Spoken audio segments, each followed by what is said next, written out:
C'est bon, vous avez vos accessoires là? Bon bah faut vous la péter hein, pour que la photo soit bien. Allez-y, faites une pause. Alors Oui, attention. quand même un peu, ouais. Bon bah je vais la prendre, hein, vous êtes pas mal. C'est parti, non, c'est bien. Karim. Allez, je la prends là. Mon chapeau. Vas-y, essaye. Ouais, On est bien? Ouais, vous êtes top. Vous êtes hyper canon. Ouais. Bon bah c'est bon, non, mais je la tiens et je la mets sur Instagram. Je la poste sur le mien, il y a beaucoup de followers.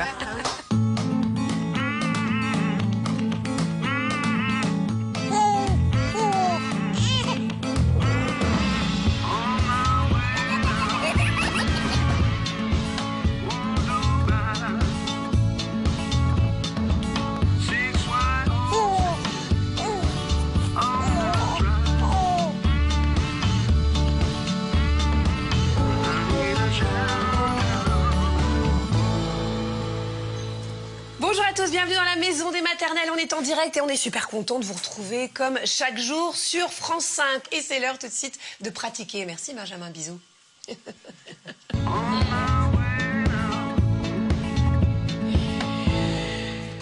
On va dédramatiser dans un instant les pipis au lit qui s'éternisent grâce à Marie-Pierre Arnaud. Mais en attendant, vous êtes friande d'aromathérapie. Vous demandez quelles huiles essentielles vous pouvez utiliser pour votre bébé. Afida Ancel, notre sage-femme, et Françoise Quick Marinier, pharmacienne, font le point sur les huiles autorisées et leurs bienfaits.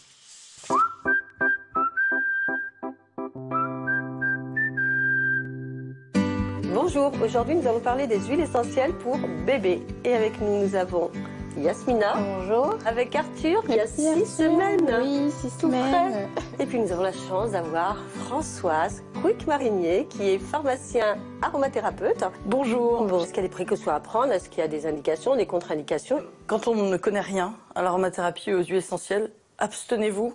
Ça, c'est important parce qu'on peut aussi faire avorter une femme avec des huiles essentielles. Donc, c'est vraiment contre-indiqué dans ce cas-là. On a quelques huiles essentielles qui pourront être utilisées. C'est vraiment tout petit. On a notamment l'huile essentielle de lavande officinale. Prenez-la de très très bonne qualité. Donc, je vous ai choisi des gammes bio, alimentaires, qui sont des compléments alimentaires. En plus, j'ai choisi aussi des flacons de sécurité avec un bouchon que l'enfant ne peut pas ouvrir, même s'il grandit.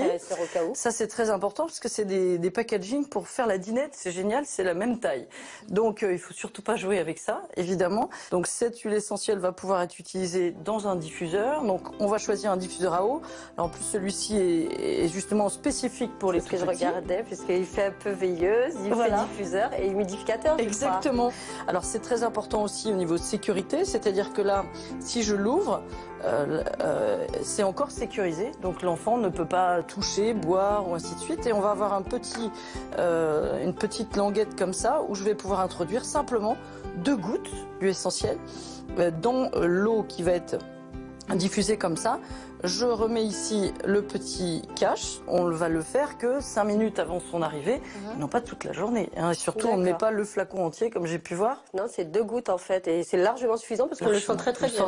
Oui, oui, ça sent très bon. Voilà. Très bien. Et là, il va être bien, il va être zen. Ça va l'aider à dormir et ce sera simplement très agréable. C'est aussi un antiseptique léger. Et si les gens n'aiment pas la lavande?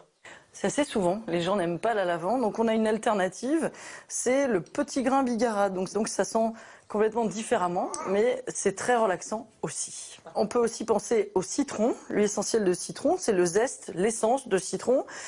C'est un assainissant de l'air, comme la lavande, mais c'est aussi un anti-stress et un antidépresseur. C'est utilisé dans les crèches aussi maintenant, justement pour limiter les infections respiratoires. Du citron, éventuellement seul ou associé avec de la lavande, par exemple. D'accord. Mais à part les huiles essentielles en diffusion, il y a d'autres manières d'appliquer les... Oui. Ou de s'en servir? Bien sûr. Alors, c'est une exception que je vais faire pour les maternelles, mais on va juste aromatiser un lait infantile avec 1 goutte d'huile essentielle de mandarine. Juste une. Et pourquoi une exception, Françoise? Parce que normalement, on ne fait pas de voie orale chez les tout-petits. D'accord. On va justement utiliser la goutte dans le lait, donc dans une grande quantité de lait. Ensuite, on va remettre dans le biberon. Donc, vous voyez, elle est colorée. On va bien évidemment agiter pour bien mélanger. Donc quand on va, vous voyez justement que ça reste comme ça. L'intérêt du lait, c'est que j'ai une phase huileuse et une phase aqueuse qui va mélanger mon huile essentielle aussi.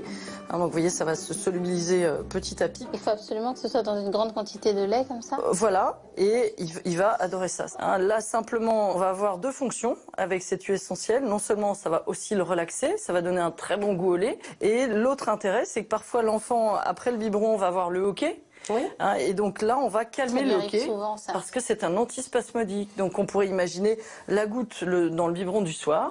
Et alors, il va super bien dormir. L'inconvénient, c'est qu'ils adorent ça. Ouais, donc à un moment, quand on le met plus, parce qu'ils ont 2 ans et demi, 3 ans, eh bien ils réclament. Et est-ce que ça... Ah oui, oui, ça me tente bien. Surtout la petite goutte qui fait dormir bébé, je dirais pas non.